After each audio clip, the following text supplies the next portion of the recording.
You know how sometimes your tomatoes are a little ripe, maybe overripe, and you go to cut them and they're squishing and everything squishes down before the cut can go in? Well, someone I know and love asked me, how do you get them to not do that? So this is what I do. I actually take a knife and I go straight down first. I don't do this first, okay, even with a serrated knife. But a serrated knife will help when your tomatoes are more mushy, more overripe. I go like this. I give it a few of these. Oops, I'm not holding that correctly.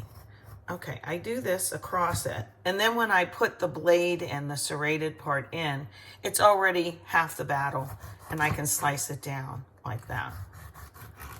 Okay, these are my garden tomatoes and these ones were sitting around for a little bit, so they don't look great, but I guarantee you they wouldn't be too mushy. Let's try it with this little guy too. I know he's a little mushy. Wait, this one. Yeah, this one even has little. So if I go to just cut it, it's not going to work as well, especially with a non-serrated knife. So I give it a couple of these straight down, and then when I cut it, I put the knife in the groove, and I can saw it, and it's not so mushy. So there you have it, a little tomato tip. Yummy. These are for my lunch. Here's a quickie. Can you guess what I'm making here? I'll give you a clue. I don't have the particular ingredient on hand, so I'm going to make my own. I'm making some, well, I have to trim it, but I'm making some chicken thighs. I'm going to make fried chicken, but I don't have buttermilk, so this is how you do it. Let me get this in the camera. There we go.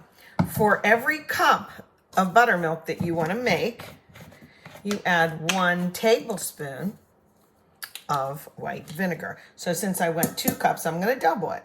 So I'm doing this a little lefty here. 1, and see, I'm putting the vinegar in first because you want it to be even. Now I'll fill it to the 2 cup line.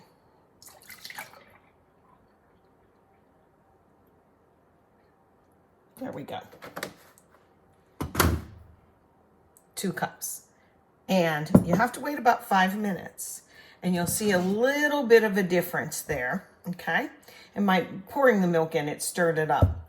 Then I will simply soak my trimmed up chicken, because there's always that little bit of fat on each. Here, I'll show you.